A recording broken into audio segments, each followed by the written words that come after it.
Hello everyone, in today's video I'll be showing you how to cut videos, how to add transitions, and how to add text to your videos. In order to cut the video, you should select, click, and drag to the point where you want to cut it to.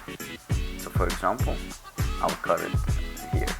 Now the clip will start from the sequence to where we cut it from. You can also cut the video in two parts in any point of the video.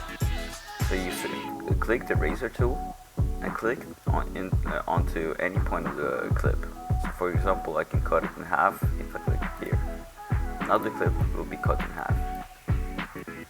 With this tool you can create transitions and different cuts within the clip. So for example, now we can select, delete this, make this shorter, and now the clip will cut to another point of the video. There are also different transitions that you can use to make it more smooth than just cutting to another clip. In order to choose some of the transitions, you should go to the video transitions and choose any of these transitions.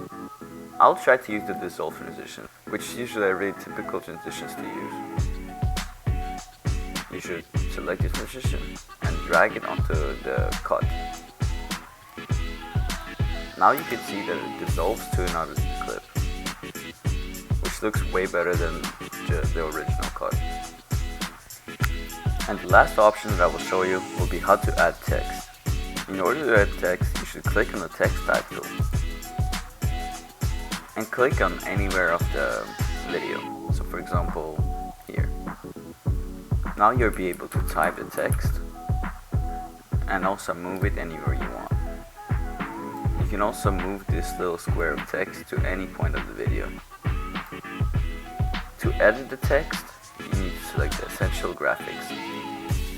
Here you'll be able to choose any options of how to edit the text or change the text type. For example, we can change how it looks to this, or the color, anything. And yeah, this is basically it. Thank you so much for watching. See you in the next video.